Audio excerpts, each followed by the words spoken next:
Assalamualaikum warahmatullahi wabarakatuh. Innal hamdalillah nahmaduhu wa nasta'inuhu wa nastaghfiruh wa na'udzu billahi min shururi anfusina wa sayyiati a'malina. Man yahdihillahu fala mudilla lahu wa man yudlil fala hadiya lahu. أشهد أن لا إله إلا الله وحده لا شريك له وأشهد أن محمدا عبده ورسوله اللهم صل وسلم وبارك على هذا النبي الكريم وعلى آله وأصحابه وسلم تسليما كثيرا يا أيها الناس اتقوا ربكم الذي خلقكم من نفس واحدة وخلق منها زوجها وبث منهما رجالا كثيرا ونساء واتقوا الله الذي تساءلون به والأرحم إن الله كان عليكم رقيبا يا أيها الذين آمنوا اتقوا الله حق تقاته ولا تموتن إلا وأنتم مسلمون يا أيها الذين آمنوا اتقوا الله وقولوا قولا سديدا يصلح لكم أعمالكم ويغفر لكم ذنوبكم ومن يطع الله ورسوله فقد فاز فوزا عظيما أما بعد فإن أصدق الحديث كتاب الله وخير الهدي هدي محمد صلى الله عليه وسلم وإن أحسن الهدي هدي محمد صلى الله عليه وسلم وشر الأمور محدثاتها فإن كل محدثة بدعة وكل بدعة ضلالة وكل ضلالة في النار نسأل الله السلامة والعافية معاشر المسلمين أعزني الله وإياكم. Kita kembali melanjutkan kajian kita yang mana pada pertemuan yang lalu kita masih pada bab tentang syafaat, bab tentang asy-syafa'ah. Kita lanjutkan dalil yang selanjutnya, masih firman Allah Subhanahu wa taala, qala al-muallif rahimahullah wa qawlihi ta'ala, dan Allah berfirman, قل ادعوا الذين زعمتم من دون الله لا يملكون مثقال ذرة في السماوات ولا في الأرض وما لهم فيهما من شرك وما له منهم من ظهير ولا تنفع الشفاعة عنده إلا لمن أذن له حتى إذا فزع عن قلوبهم قالوا ماذا قال ربكم قالوا الحق وهو العلي الكبير. Surah Saba ayat 22 ila 23. Ayat surah Saba ayat 22 sampai 23. Yang artinya Allah berfirman, dan katakanlah wahai Muhammad kepada mereka orang-orang musyrik, lil musyrikin, kepada orang-orang musyrik, ud'u alladhina za'amtum min dunillah, serulah orang-orang yang kalian anggap selain Allah tersebut, ya, yang kalian sembah selain Allah tersebut, yang kalian jadikan Tuhan selain Allah, sesembahan selain Allah. La yamlikuna mithqala dzarratin fis samawati wala fil ardh.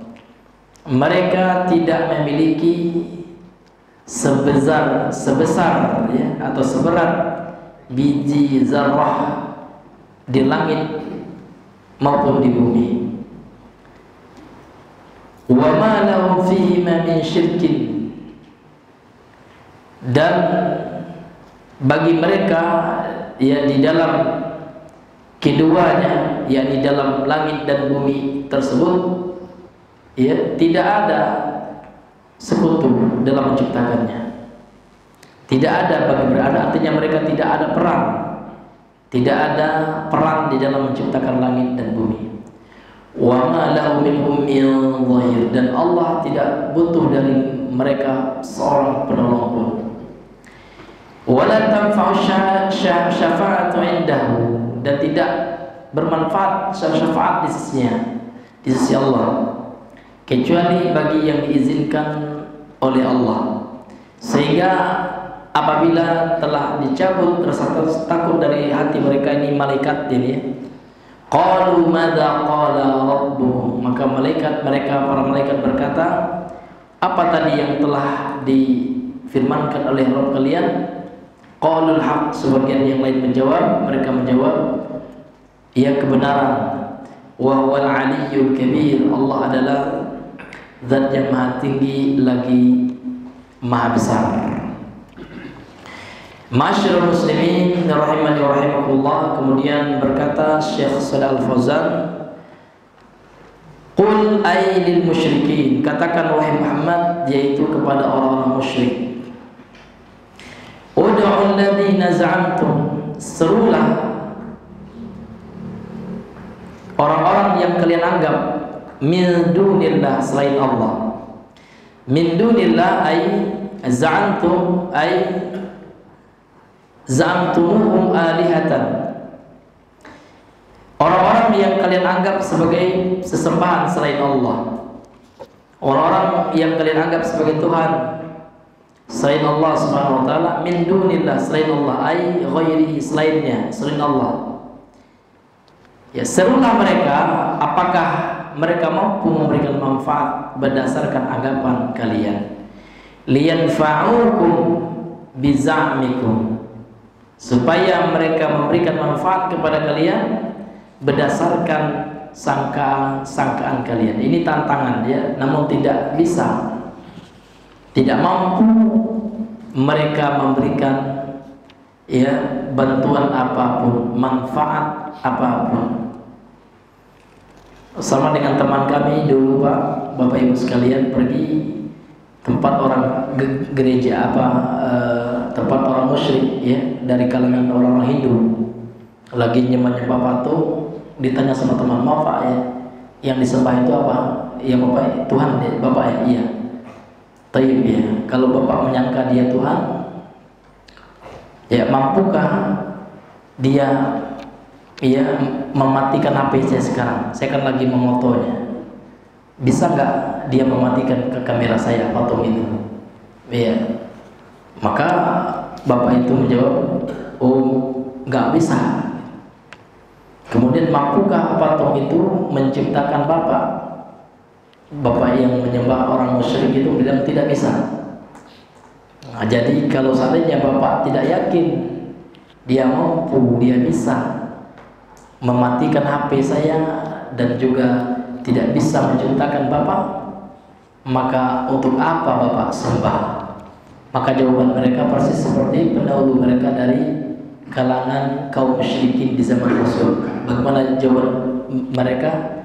Ini adalah budaya yang kami wariskan dari orang-orang tua kami.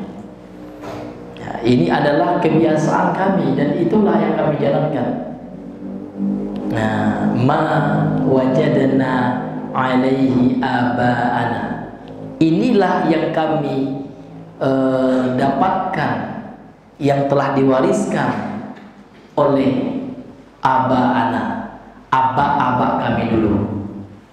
Jadi kalau ada orang beragama hari ini Bapak Ibu tidak berdasarkan Al-Quran dan As-Sunnah, namun berdasarkan peninggalan aba-aba mereka yang dahulu, aba ini jamaah dari abun ya, berarti ya mereka mengikuti cara beragama orang musyrik. Na'udzubillahi min dzalik. Padahal ya Rasul saja disuruh oleh Allah untuk mengikuti Al-Quran. Jangan kita ittabi'u ma nuzzila ilaika, ikutilah apa yang telah diturunkan ya kepada engkau wahai Muhammad. Ini hadirin yang dimuliakan oleh Allah. Jadi itu alasan mereka, sama dengan alasan sekarang. Jadi kalau kita tanya, maka jawaban mereka seperti itu. Ini adalah budaya kami, ini adalah kebiasaan kami, ya, bukan berdasarkan kebenaran. Kalau seandainya orang beriman tidak, mengapa Bapak melakukan ini? Karena Allah yang memerintahkan, berdasarkan firman Allah. Tahu mereka dasarnya, itu orang beriman. Kenapa Bapak melakukan ini? Karena Rasul yang mencontohkan ini. Itulah gunanya belajar, supaya kita tidak ikutan tanpa ilmu. Kita belajar itu seperti itu. Tujuan kita belajar adalah supaya kita bisa beribadah dengan ilmu, bisa beragama dengan ilmu. Itu tujuan kita belajar. Namun sekarang ya, belajar bagaikan hanya sarana saja. Kenapa? Ada orang ngaku belajar, saya sering belajar di pos. Ditanya hafal nggak dalil Pak? Nggak hafal. Percuma Pak belajar seperti itu. Jangan dibanggakan banyak belajar pun apa-apa. Itu namanya belum masuk ilmu itu ke dalam hati kita. Itu sombong namanya. Ya. Jangan pernah kita merasa bosan dengan belajar. Ulama dahulu, ya, Al-Imam Al-Zuhri, Muhammad bin Muslim, ini gurunya Imam Al-Bukhari. Beliau menghafal satu hadis 1000 kali, sampai budak beliau mengatakan, wahai Imam, qad hafiztu dzakal hadis, limadza karartahu miraran. Wahai Imam, aku telah hafal hadis itu, kenapa kau ulang terus? Senyum beliau. Baiklah ya, bagus, kamu sudah hafal, bagus. Entar saya tanya 2 bulan lagi. Habis 2 bulan itu ditanya, iyalah, urkul hadis ya, fi syahrainil madain ya. Sebutkan hadis pada 2 bulan yang lalu. Lupa saya. Itulah gunanya aku mengulang-ulang, kata beliau. Nah, orang sekarang tidak, ya. Sekali mau ulang, ya Allah bosan, tidak boleh. Jadi ilmu itu harus tikrar, murajaah. Ya, maka ulama terdahulu mengatakan, ulama salaf mengatakan, ya, hayatul ilmi bil murajaah. Hidupnya ilmu itu kena di murajaah. Kok nggak diulang-ulang nggak bisa Pak ya? Tidak bisa. Ya, apapun yang namanya yang tidak diulang lupa. Kenapa sekarang Al-Fatihah itu Pak kita bisa menghadirkan bacaan Al-Fatihah tanpa mikir ya, masuk ke alam bawah sadar kita? Kenapa Pak? Iya kan diulang-ulang. Minimal kita ulang 17 kali. Iya Pak? Iya. Pada sholat wajib kita baca terus gitu, semua ilmu. Ini hadirin yang dimuliakan oleh Allah. Ya, makanya dalam hal ini Pak kita mesti beradab dengan ilmu. Makanya ada ulama menulis kitab judulnya Ta'zimul Ilmi, mengagungkan ilmu. Bahkan Rasul sendiri yang mengatakan dalam hadis sahih, la tahqiruna minal ma'rufi syai'an. Janganlah, tidaklah gitu ya, kalian ya menganggap remeh kebaikan itu walaupun sedikit.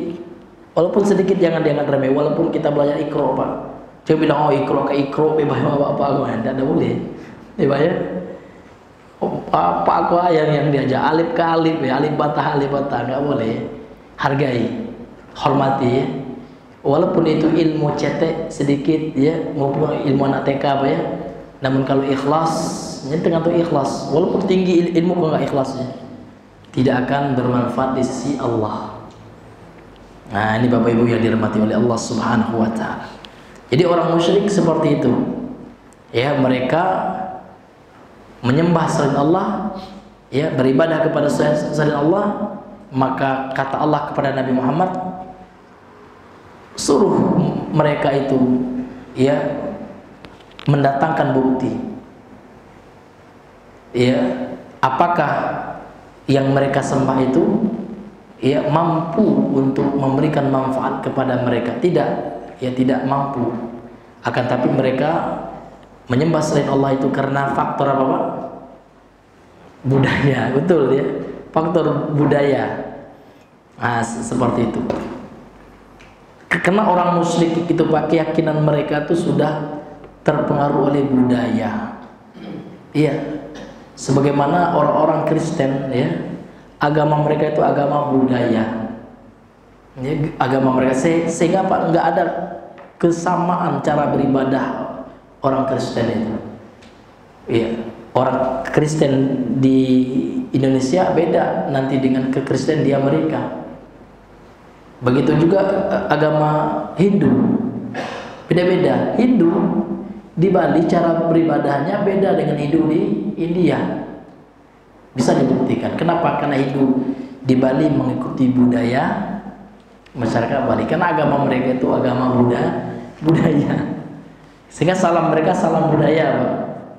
Makanya MUI ya mengeluarkan fatwa haram salam lintas budaya, macam-macam ya, namo salam budaya, salam gitu ya, salam itu salam orang Yahudi. Ya ketar-ketir orang liberal, ya ini MUI ini gimana ini ya, kemasukan Wahabi gitu ya, ada-ada aja ya. Padahal ya itu bukan toleransi. Toleransi itu jelas ya. Ya untuk kalian agama kalian, untuk kita agama, jangan dicampur aduk. Nah, sekarang orang menganggap yang toleransi itu kalau kita mengamalkan agama orang, naudzubillah. Seperti permintaan orang kafir Quraisy, "Wahai Muhammad, udahlah, jangan kau singgung-singgung lagi agama kami." Pernah Pak pembesar Quraisy minta, kalau bahasa membana kepada Muhammad, "Wahai Muhammad, janganlah singgung-singgung, janganlah disinggung-singgung gitu ya. Sesama kami kau, ganti-ganti hari sewa. Sehari kami menyembah agama engkau wahai Muhammad, menyembah Allah saja, sehari sembah patung kami. Tidak mau Nabi, itu bukan toleransi. Turun ayat itu Pak. Qul ya ayyuhal kafirun la a'budu ma ta'budun. Turun ayat itu sebabun asbabun nuzul surah kafirun. Karena orang kafir pingin dia jangan lagi dibesar-besarkan masalah agama nih. Udahlah jangan bahas-bahas agama. Itu orang kafir Quraisy. Jadi kalau ada orang gini Pak, orang Islam ya, sekete awak kaitkan dengan agama, enggak mau Pak, sangat marah mereka. Ini bukan arah asal dengan bawa agama, mabuk agama. Itu prinsip orang kafir Quraisy itu. Ada nggak hari ini seperti itu Pak? Iya, masalah bencana misalkan, bencana itu kita bilang itu karena Allah murka, bencana itu karena kemaksiatan. Ada netizen yang balas, jangan bawa agama, kalian mabuk agama. Dihujat kita tuh ya. Nah ini sisa-sisa jahiliyah zaman dulu ya, sisa-sisa perangai orang musyrik. Karena orang musyrik seperti itu ya, tidak mau menyangkut dan nggak mau bahas-bahas agama kan seperti itu. Udahlah ya, seperti itu ya. Kalau kita umat Islam tidak ya, kita memperjuangkan agama ini ya, tujuan hidup kita itu umat Islam, agama nomor satu ya. Kalau orang dunia enggak, agama entah nomor berapa. Nah ini hadirin yang dimuliakan oleh Allah Subhanahu wa ta'ala. Kemudian kita lanjutkan Bapak Ibu ayat ini, qul ud'ul ladzina za'amtum min dunillah. Ya, katakan Muhammad, serulah orang-orang yang kalian anggap Tuhan selain Allah itu. Yang kalian anggap Tuhan selain Allah. La yamlikuna mithqala dzarrah, mereka tidak memiliki mithqala dzarrah. Mithqala artinya kata beliau wazna, seberat dzarrah ya, di langit maupun di bumi. Mereka tidak punya saham. Jadi selain Allah itu nggak punya saham Pak, karena mereka bukan khalik, mereka makhluk, mereka bukan pencipta. Yang pencipta itu hanya Allah saja. La khaliqa illallah. Ini masuk bagian tauhid ar-rububiyah. Tidak ada pencipta selain Allah. Maka mereka tidak punya saham. Ya. Zarrah min khairin la yamlikuna mithqala dzarratin. Mereka tidak memiliki, tidak bisa menguasai seberat biji zarrah. Min khairin kata beliau, dari kebaikan, au syarrin atau keburukan. Nah, kemudian apa mana zarrah ini? Macam-macam tafsir Pak ya. Ya, di antara tafsirnya yang disebutkan oleh pensyarah kitab di sini, wal muradu bidzarrah an-namlatus saghirah. Yang dimaksud dengan dzarrah dalam ayat ini adalah ya semut kecil. Wa yuqalu likulli juz'in min ajza'il ya haba'i dzarratun. Kemudian dikatakan kepada setiap bagian dari bagian-bagian yang punya keindahan, al-baha itu al-husna, al-husnu ya keindahan, itu dinamai dengan dzarrah. Ya. Kemudian dzarrah juga ya bermakna ya sesuatu hal yang kecil gitu ya, komponen yang kecil dalam kehidupan. Nah, jadi memang macam-macam ya tafsir dari kata dzarrah ini.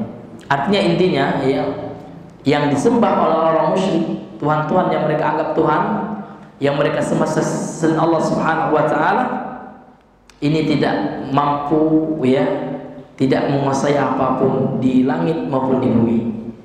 Ya, tidak menguasai apapun, Pak. Tidak ada peran mereka, tidak ada kuasa mereka. Hanya Allah yang menguasai langit dan bumi. Jadi ayat ini Bapak Ibu juga menjadi bantahan telak kepada sebagian keyakinan kaum sufi. Bagaimana keyakinan Pak? Mereka meyakini di alam semesta ini selain Allah ada penguasanya, namanya Al-Qutb ya, yaitu wali kutub, kemudian wali abdal, kemudian wali ghaus. Itu tidak pernah ada pembagian-pembagian seperti itu dalam syariat. Tidak ada dalam Quran, tidak ada pula dalam hadis, dan tidak ada pula dari perkataan ahli tafsir dari kalangan sahabat. Ya, Ibnu Abbas tidak pernah meyakini. Karena ini mengarah kepada kesyirikan. Kenapa? Nanti mereka akan minta kepada wali yang dianggap wali ini. Maka tidak sedikit orang-orang sufi Pak, dalam doa mereka tidak kepada Allah, namun kepada Hasan Hussein. Madad ya Hussein, madad madad. Coba dilihat. Kemudian dilagukan Pak. Madad madad ya Hussein. Itu nauzubillah. Apa arti madad itu Pak? Apa artinya Pak? Minta pertolongan, minta kelapa, tidak kepada Allah. Di mana Allah? Di mana yang telah menciptakan Hussein itu? Ya. Kenapa mereka terus untuk Allah? Kecil Allah di mata mereka. Kenapa yang mereka agungkan itu justru makhluk? Ya, kalau seandainya Hasan Hussein itu hidup, mereka yang akan mengingkari orang-orang yang terus suka mereka selain Allah. Kemudian Pak, ada namanya wali ghaus. Siapa? Imam Syekh Abdul Qadir Jilani. Makanya mereka selalu berdoa, aghithna ya Syekh Abdul Qadir, katanya. Aghithna. Na'udzubillah. Syirik yang nyata. Kenapa Pak? Karena telah menyamakan posisi Allah dengan makhluk. Padahal jelas sekali dalam ayat ini Pak, tidak ada yang mampu menguasai alam semesta ini. Nggak ada manusia yang mampu. Nabi Muhammad aja nggak mampu. Nabi Muhammad saja Bapak Ibu, ketika sahabat ini dalam hadis sahih dari Imam At-Tirmidzi ya, Imam Ahmad juga sering kami sampaikan, ketika ada sahabat salah ngomong, ada sahabat mengatakan insyaallah wa syi'ta, insyaallah jika Allah mengendaki, wa syi'ta, dan engkau wahai Muhammad. Langsung Nabi Muhammad marah dengan ucapan aja'altani lillahi niddan, apakah engkau ingin jadikan aku ini sekutu bagi Allah, tandingan bagi Allah? Jangan katakan seperti itu, kata Rasulullah. Qul insyaallahu summa syi'ta, pakai summa. Nah, apa bedanya wa dengan summa? Kalau wa itu Pak, ada makna penyetaraan. Karena huruf ataf waw ini maknanya al-musyarakah, al-musawah, penyamaan. Ya. Sedangkan pakai summa tidak ada tertib urutan. Allah dulu. Kita dahulukan masyiah Allah, kehendak Allah, insyaallah. Jika Allah menghendaki, summa kemudian baru masyiah atau kehendak makhluk. Dalam riwayat yang lain Nabi mengatakan ya, kul insyaallah wahdah, ucapkan insyaallah wahdah, insyaallah wahdahu ucapkanlah jika Allah menghendaki, Allah saja. Ini Pak, begitu Nabi mengajarkan tauhid kepada para sahabat. Nggak ada sahabat yang minta-minta itu, ya, sama orang yang telah mati, minta ghaus, beristighatsah, beristi'anah, beristi'adzah, itu semuanya ibadah kepada orang yang telah mati, sekalipun dia adalah orang saleh, maka tidak dibenarkan. Ya, ya. Ini luar biasa Pak. Ini bisa Bapak lihat di Google itu ya. Sebagai kaum muslimin yang na'udzubillah, yang semoga Allah berhidayah Pak ya, minta-minta kepada selain Allah Subhanahu wa ta'ala. Kenapa enggak Allah saja gitu? Madad ya Allah, mantap. Madad ya Arhamar Rahimin, bagus. Kenapa harus madad ya Husain? Ya na'udzubillah. Itu doa. Nah, ini hadirin yang dimuliakan oleh Allah Subhanahu.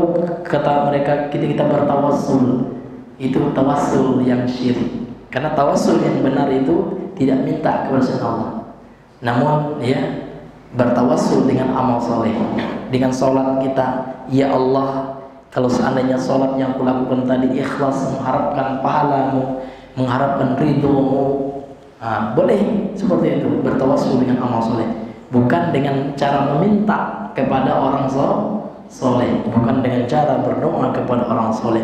Dan itu terjadi dan terbukti realita. Bahkan sampai ada yang sujud di kuburan Pak. Ini bukan mengada-ngada, fakta seperti itu. Bukan ada sampai yang atamassuh, mengusap-ngusap kuburan yang dianggap keramat ya, diagungkan. Padahal dalam hadis Nabi jelas banyak sekali ya, Nabi melarang meninggikan kuburan. Kan Nabi tahu, karena Nabi telah Allah beri wahyu, ya telah diprediksi ya, kalau dibuat kubah nanti manusia akan mengagungkan dan mengkeramatkan kuburan tersebut, sehingga ya timbullah berbagai macam kesyirikan. Ini Bapak Ibu yang dirahmati oleh Allah Subhanahu wa ta'ala. Kemudian kita lanjutkan Bapak Ibu, wa ma lahum fihima, dan mereka sekali-kali tidak punya dalam penciptaan langit dan bumi itu, dalam langit dan bumi itu ya tidak punya peran mereka, min syirkin, wa ma lahum minhum, dan Allah tidaklah dari mereka min zahir yang butuh bantuan. Allah enggak butuh bantuan dari sekutu-sekutu yang disembah selain Allah. Allah mampu mengatur, menciptakan alam semesta ini Allah sendiri. Itulah inti dari qul huwallahu ahad. Katakan Allah itu satu esa, itulah kita mengesahkan Allah. Artinya kita meyakini Allah satu-satunya yang menciptakan, yang mengatur alam semesta ini.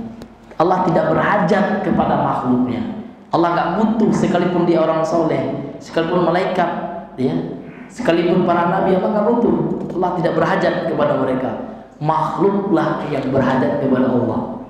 Nah ini. Maka kalau kita tahu kita butuh kepada Allah, kenapa mintanya sama makhluk? Ya. Kita itu berhajat kepada Allah, bukan berhajat kepada makhluk. Orang soleh, masya Allah, bagus Pak. Namun mereka tidak boleh kita persekutukan dengan Allah Subhanahu wa ta'ala.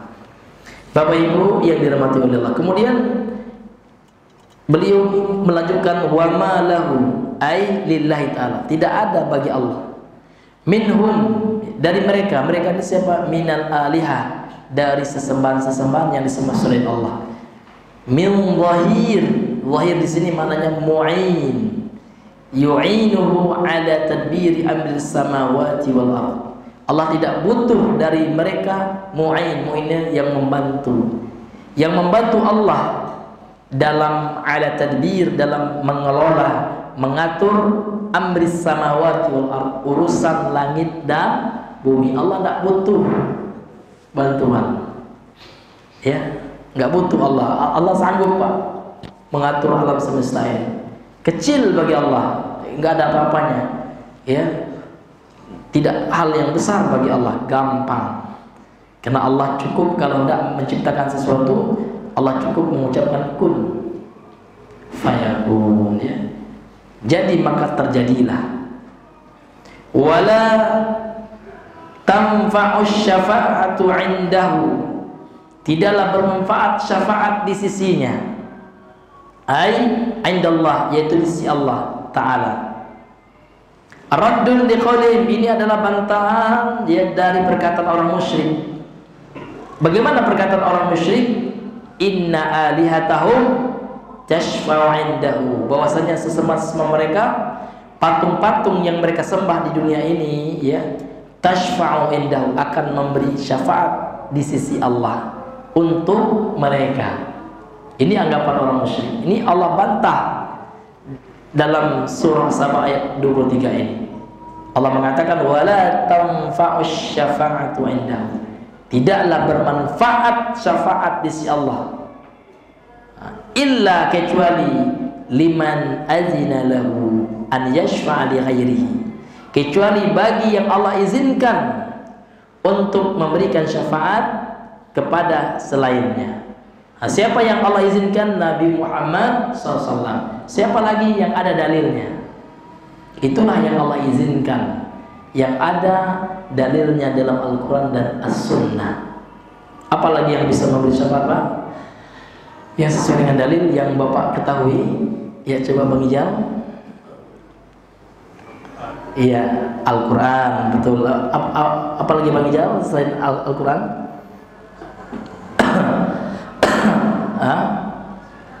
Iya Bang? Iya. Iya, Masya Allah. Anak-anak yang meninggal. Dalilnya Bang? Iya. Naam, dalilnya banyak sekali ya. Iya, dalilnya diantaranya dalam hadis Sahih Al-Bukhari. Tidaklah seseorang memiliki 3 anak gitu kemudian meninggal gitu ya, kecuali akan ya memberikan syafaat kepadanya dengan izin Allah pada orang tuanya. Iya. Kemudian apa lagi Bang? Dalam Sahih Muslim ada kisah panjang ya, diriwayatkan oleh Imam Muslim dalam Sahihnya. Apa itu Bang? Hampir setengah halaman kisah hadisnya, panjang Pak. Bahwasanya nanti di akhirat ya, ada seorang yang soleh, Allah takdirkan dia masuk surga. Kemudian ketika masuk surga dia ingat dengan teman-temannya, mana si fulan katanya. Ditanya-tanya enggak ketemu. Ya, ternyata dia dapat informasi. Ternyata si fulan temannya dulu di dunia ya, qadarullah ya, harus dibersihkan dulu di neraka. Kemudian dia minta kepada Allah, berdoa dia, ya Allah gitu ya. Ya Allah, tolong selamatkan temanku ya Allah. Ya, saya ingin dia rindu bareng dengan dia di surga ini. Ternyata temannya ahli tauhid ya, walaupun temannya singgah di neraka dulu ada dosa-dosa yang lain, karena dia ahli tauhid, tidak membawa dosa syirik besar, Allah berikan syafaat ya melalui temannya itu. Kemudian temannya diangkat oleh Allah dari neraka itu. Ini hadis sahih ya, dari Imam Muslim. Sehingga diantara ya syafaat yang Allah berikan nanti itu juga kepada orang saleh, untuk memberikan syafaat kepada sahabat, kepada temannya. Iya. Maka Pak, bertemanlah kita di dunia ini karena Allah. Iya. Kalau kita berteman karena Allah, maka Allah akan mengumpulkan kita kelak bersama orang yang kita cintai. Cintailah seseorang itu karena Allah, dan Allah akan mengumpulkan seseorang itu dengan yang dia cintai. Al-mar'u ma'a man ahab.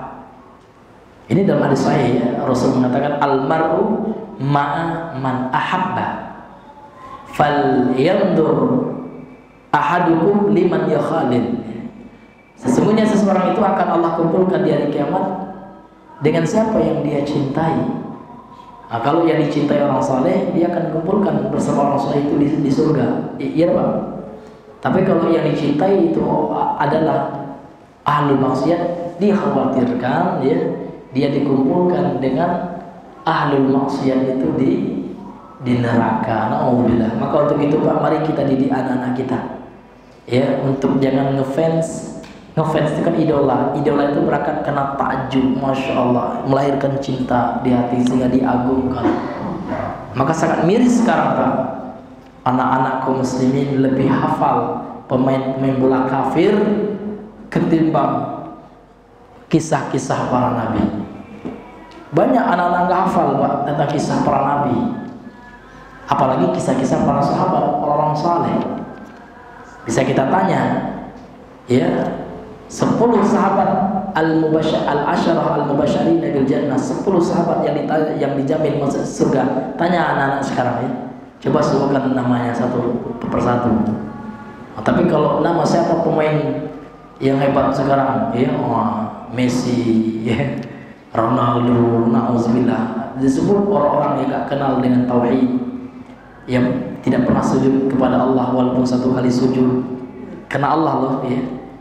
Ya, na'udzubillah min dzalik, yang tidak menganut agama yang hak kok. Ini luar biasa ya. Maka kalau kita ngefans sama orang kafir Pak, dikhawatirkan nanti dikumpulkan bersama mereka di neraka kalau mereka tidak masuk Islam. Na'udzubillah min dzalik. Kemudian Bapak Ibu yang Allah rahmati, al-makna al-ijmali lil ayatain, makna secara global dari 2 ayat di atas. Ayat apa Pak? Saba, surat Saba ayat, ya, 22 sama 23. Kata beliau, ya'murullahu subhanahu, Allah subhanahu wa ta'ala memerintahkan nabinya ayyaqula, untuk mengucapkan lil musyrikina, kepada orang-orang musyrik, ala wajhit tahaddi, dalam bentuk menantang gitu. Ini boleh ya, sebagaimana dalam ayat yang lain ketika orang-orang musyrik meragukan kebenaran Al-Quran, maka ya Allah menyuruh Nabi Muhammad untuk menantang. Coba kalian ajak, ya, saksi-saksi kalian, sekutu-sekutu kalian, untuk mendatangkan yang semisal dengan Al-Quran. Coba kalau kalian meragukan Al-Quran itu dari Allah. Karena orang musyrik mengatakan Al-Quran itu hanya karangan Muhammad. Ya Pak ya, kata orang musyrik, in huwa illa apa? Qaulul bashar, kan gitu. Al-Quran itu hanyalah perkataan manusia, perkataan Muhammad itu bukan firman Allah katanya. Nah, maka disuruh oleh Allah Nabi Muhammad menantang mereka. Coba kalian ngumpul semua sekutu-sekutu kalian, ya, coba bawa satu surat, ya, fatu bi suratin gitu. Datangkan satu surat yang semisal dengan Al-Quran gitu. Kalau kalian benar-benar orang-orang yang jujur kan gitu. In kuntum shadiqin kan gitu ya. Kalau seandainya kalian itu orang yang benar, coba, maka tidak mampu mereka untuk mendatangkannya. Karena Al-Quran itu adalah kalamullah. Al-Quran itu adalah kalamullah, bukan kalamu Rasul, ya. Sekarang paham-paham musyrik sekarang mau dimunculkan lagi. Siapa yang memunculkan ini Pak? Orang-orang yang lulusan katanya lulusan Oxford, ya, atau lulusan Belanda, belajar ilmu Islam di negeri kafir. Gurunya misionaris, orang kafir, tidak punya iman namun belajar Islam. Namun niat belajarnya untuk mencari-cari kelemahan Islam. Maka mereka simpulkan Al-Quran ini adalah perkataan Muhammad katanya. Jadi Al-Quran itu kata mereka bukan perkataan Allah. Bahkan ada juga tokoh liberal lihat di Mesir Pak, akhirnya divonis kafir oleh ulama Al-Azhar, ya, mufti Mesir. Iya, pindah dia ke Belanda. Nah, ini yang menemukan tafsir Al-Quran dengan metode filsafat bahasa, hermeneutika gitu ya. Ini, ya, namanya Abu Zaid, nama lengkapnya lupa saya ya, Abu Zaid itu, ya, namanya, ini tokoh liberal ya, penemu tafsir baru dalam mentafsirkan Al-Quran, ya. Bagaimana sistem tafsirnya Pak? Ya, dianggapnya nas Al-Quran itu jangan diagungkan dulu ya. Berangkat dengan ini, katanya, Hilangkan dogma-dogma tentang kesucian Al-Quran. Jangan anggap Al-Quran itu suci dulu. Maka mereka telitilah gitu ya, dengan sistem ya ilmu-ilmu yang mereka kuasai seperti itu. Namun secanggih apapun ilmunya, kalau sudah meragukan Al-Quran itu sebagai ayat suci, ya sudah ya. Nah, maka ilmu mereka yang mereka anggap doktor, profesor itu, maka tidak lebih dengan ilmunya orang musyrik sama. Ya.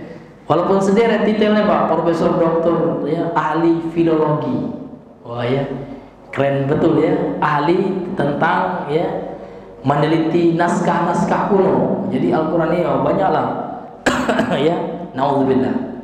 Jadi kesimpulannya apa? Apa khulasoh kesimpulannya apa? Al-Quran itu bukan kalamullah katanya. Ya sama aja Pak. Sudah ada yang mendahului Bapak, Profesor Dr. Abu Lahab, ya. Profesor Dr. ya Abu Jahal. Nah, itu yang telah mendahului Bapak. Itu profesor real zamannya Pak. Ya. Nah, ini hadirin yang dimuliakan oleh Allah Subhanahu wa taala. Jadi kalau ada sekarang orang gelar doktor, profesor namun mengatakan Al-Quran itu bukan kalamullah, bukan perkataan Allah, maka tidak lebih dengan ya Abu Jahal dan Abu Lahab, ilmunya cetek sekali. Na'udzubillahi min dzalik. Ini Bapak Ibu yang dirahmati oleh Allah Subhanahu wa taala. Dan makna global dari dua ayat di atas surah Saba, ayat 22 sampai 23 di atas.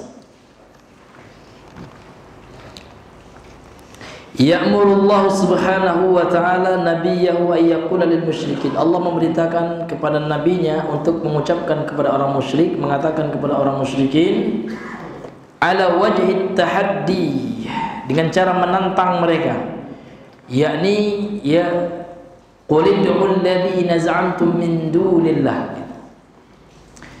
Itu maknanya utlubu min alihatikum, ya, allati za'amtum annaha tanfa'ukum.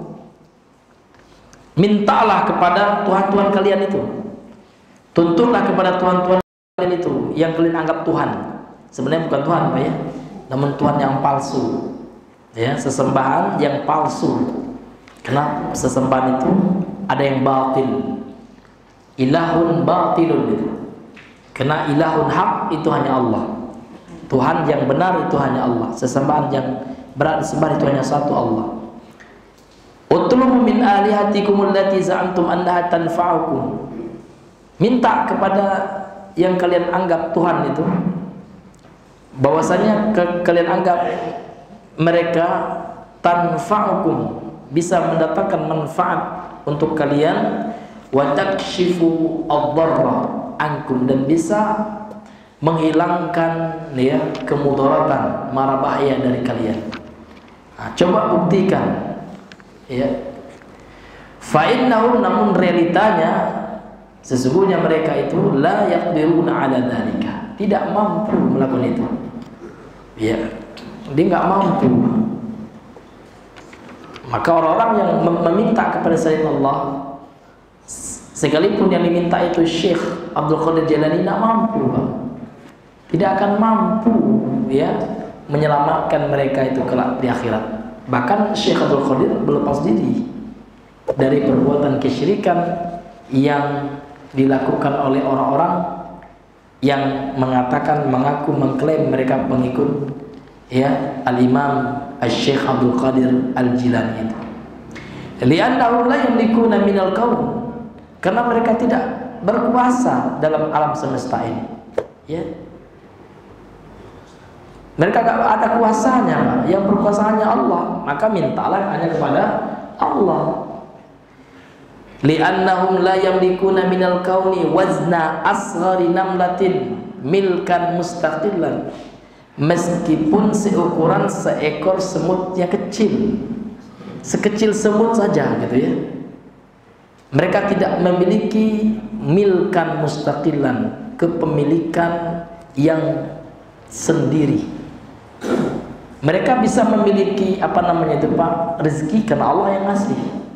Kita juga, kita sekarang bisa bernapas karena Allah yang ngasih oksigen gerak, nggak ada yang milik kita.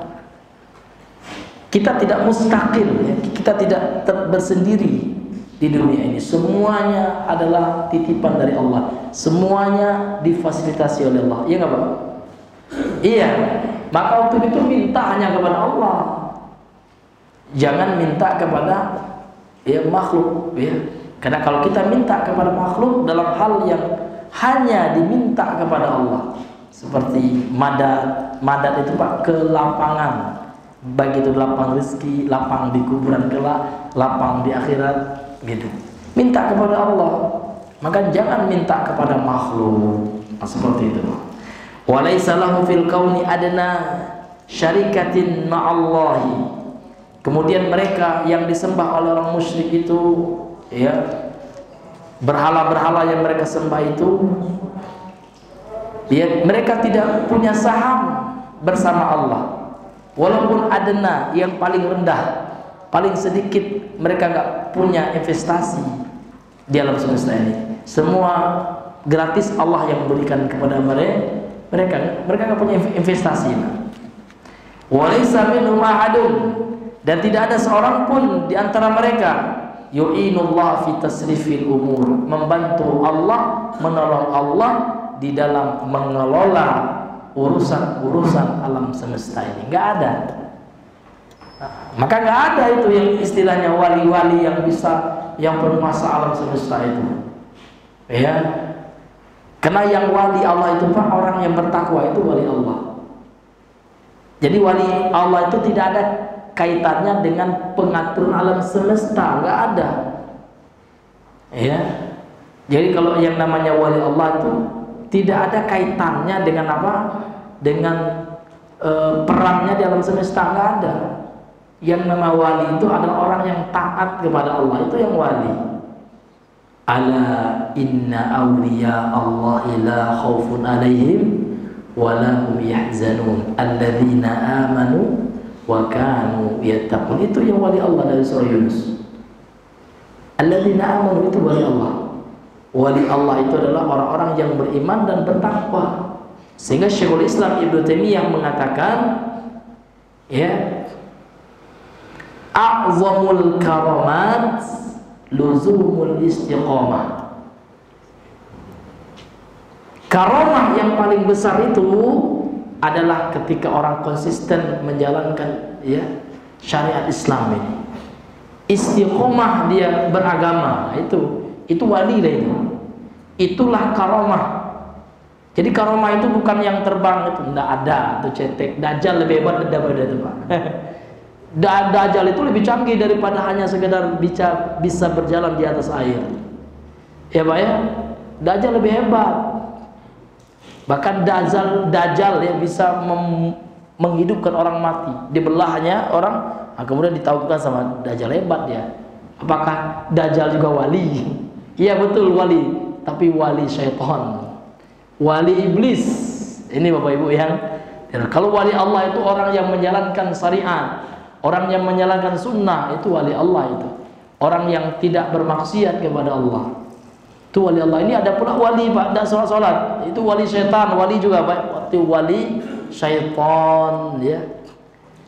Nah, wali majzub katanya, na'udzubillah. Nggak ada yang wali-wali majzub, ya. Wali itu orang yang bertakwa. Tapi kalau dia sudah hilang akalnya, statusnya bukan wali lagi, statusnya ya orang biasa gitu ya. Dia memang wali mungkin sebelum dia gila, dia wali sebelum dia hilang akalnya ya. Dia rajin sholat, menjalankan sunnah, tidak berbuat syirik, tidak berbuat bidah, tidak berbuat maksiat. Wali dia Pak, betul. Ya. Namun kalau seandainya dia nggak sholat lagi, sholat pun nggak ya, kerja merokok gini ada dianggap wali Pak ya, di medsos itu ya, merokok, na'udzubillah. Kemudian nggak sholat katanya, wali majdzub. Sudah dijazab akalnya. Dalilnya Pak, dalilnya ada juga Pak di kitab, namun bukan kitab salaf. Karena orang nggak paham, dalil itu bukan kitab Pak. Kalau dalil kitab, dukun punya dalil juga, karena dukun pakai kitab juga. Iya Pak, ada di kitab perdukunan. Saya kasih judulnya Pak ya, Syamsul Ma'arif, Mujarabat. Ada yang sugro, ada yang kubro, ada Tajul Muluk. Itu kitab juga, berbahasa Arab juga gitu. Karena yang dalil itu bukan kitab, yang dalil itu adalah Al-Quran dan Sunnah. Kemudian ijma'. Ijma'nya siapa? Salaf. Ijma'nya sahabat, ijma'nya tabi'in, atba'ut tabi'in yang tidak menyelisih nas Quran. Itu yang dalil itu. Maka kalau ada orang mata dalilnya adalah di kitab Sianu, periksa dulu kitabnya. Kitabnya itu ada enggak rujukan catatan kakinya mencantumkan hadis? Kalau ada hanya murni pendapat, itu bukan dalil. Ya, itu Pak. Jadi nggak ada dalam ilmu usul fikih itu yang namanya dalil itu adalah kitab, nggak ada. Kitab itu harus diteliti gitu ya. Ada nggak dalilnya kitab itu? Iya Ustaz, menurut kitab kuning ada. Lihat dalilnya, ada nggak dalilnya kitab kuning? Karena sekarang sudah zaman maju, kertas sudah berkembang, ya. Ada yang warna putih sekarang kan itu. Bahkan ada yang pink, bahkan ada yang sekarang kitab PDF. Kalau zaman saya bolehlah ya, karena memang kalau cetakan kuning itu Pak lebih murah kualitasnya gitu ya. Harganya murah, kualitasnya biasa-biasa saja. Tapi kalau kertas-kertas yang diterbitkan dari Pustaka Azam misalkan atau pustaka di Saudi itu mahal harganya karena memang kertasnya kertas pilihan. Ini Bapak Ibu yang dirahmati oleh Allah. Iya. Kemudian Bapak Ibu kita lanjutkan. Wala yaqdiruna 'ala taqaddumi baina yadayhi minasy-syafa' fi syafa'ati lakum. Dan mereka juga tidak mampu mendahului dia di hadapan Allah dalam memberikan syafaat kepada kalian. Enggak mampu mereka. Jadi yang kalian sembah selain Allah itu tidak akan mampu mendahului Allah dalam memberikan syafaat. Illa idza adina lahum bidzalik. Kecuali yang Allah izinkan ya bagi mereka dalam hal itu. Wala ya'danu bisyafa'ati li musyrikin. Nama ingat kata beliau, tidaklah Allah akan memberikan izin syafaat li musyrikin terhadap orang musyrik. Orang musyrik tidak akan diberi syafaat. Ini dalilnya sudah ya kita sebutkan ya pada pertemuan yang lalu. Fahum la yamlikuna syai'an. Karena mereka tidak memiliki sesuatu istiqlalan yang yang khusus bagi mereka. Ya. Yang mereka miliki tidak ada kaitannya dengan Allah, tidak ada. Mereka memiliki sesuatu itu karena Allah yang memberikan. Tidak ada istiqlalan, bebas, merdeka. Ya, itu memang murni milik mereka, tidak ada. Termasuk kita manusia, termasuk para nabi, para malaikat itu tidak ada yang memiliki sesuatu itu murni dia sendiri yang menguasai, enggak. Karena malaikat itu memiliki ilmu karena Allah yang ngasih ilmu. Malaikat itu bisa menjadi yang taat, makhluk yang taat, la ya'sunallaha ma amarahum, karena Allah yang ngasih hidayah kepada mereka. Termasuk patung-patung yang disembah, termasuk para wali yang dipersekutukan. Wali Allah yang meninggal dipersekutukan oleh pengikutnya sehingga mereka meminta ya berdoa kepada wali itu ya. Maka para wali itu juga tidak memiliki sesuatu itu ya secara mutlak dari mereka, tidak. Mereka mendapatkan hidayah, mereka mendapatkan karomah, itu hanya Allah yang memberikan kepada mereka, karena Allah yang memberikan kepada mereka. Wala yusharakuna fil mulki wala yu'awinuna al-malika wala yamlikuna syafa'ata 'indahu bighairi iznihi. Wala yusharakun ya, atau wala yusyarikuna fil mulki, mereka tidak ya bersekutu dengan Allah, tidak ikut bersama Allah dalam kekuasaan Allah, dalam kerajaan Allah. Wala yu'awinuna al-malika, mereka juga tidak membantu raja, mahdi raja Allah. Wala yamlikuna syafa'ata, mereka juga tidak memiliki syafaat indahu di sisi Allah bi ghairi iznihi, tanpa izin dari Allah. Sehingga kalau seandainya kita telah yakin seperti itu ya, fa batulat ibadatuhum, maka ibadah kepada mereka, menyembah mereka itu batal. Karena mereka tidak layak untuk disembah. Karena yang disembah itu yang layak siapa Pak? Allah saja. Fa batulat ibadatuhum min dunillah, maka batallah peribadahan kepada mereka min dunillah selain Allah Subhanahu wa taala. Baik, ya mungkin ya kita cukupkan sampai di sini dulu pembahasan kita pada malam hari ini. Maka kesimpulannya hadirin yang diberikan oleh Allah Subhanahu wa taala ya bahwasanya segala yang dipersekutukan dengan Allah oleh orang-orang musyrik maka mereka tidak mampu ya untuk memberikan manfaat dan menolak mudarat bagi orang yang menyembah mereka, siapapun mereka itu. Baik mereka itu patung-patung yang disembah, sekalipun mereka itu para nabi, Pak. Para nabi sendiri juga tidak mampu memberikan mudarat dan manfaat ya kepada kita. Yang hanya mampu memberikan mudarat, mendatangkan manfaat itu hanya siapa, Pak? Hanya Allah semata. Ya. Tidak ada makhluk yang mampu, itu hanya khusus bagi Khalik, itu sifat khusus bagi Allah. Hanya Allah lah yang mampu mendatangkan manfaat dan menolak mudarat dari makhluknya. Maka jangan minta, jangan berdoa kepada makhluk, berdoalah kepada Allah Subhanahu wa taala. Allah Subhanahu wa taala berfirman, wa anna masajida lillah fala tad'u ma'allahi ahadan, suratul jin. Apa kata Allah Subhanahu wa taala? Sesungguhnya masjid milik Allah semuanya. Maka janganlah berdoa menyeru bersama dengan seorang pun bersama Allah gitu.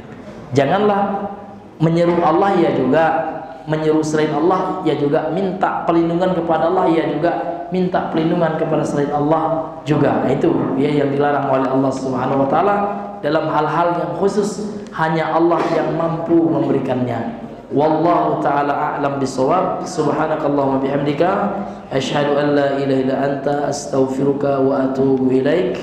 Assalamualaikum warahmatullahi wabarakatuh.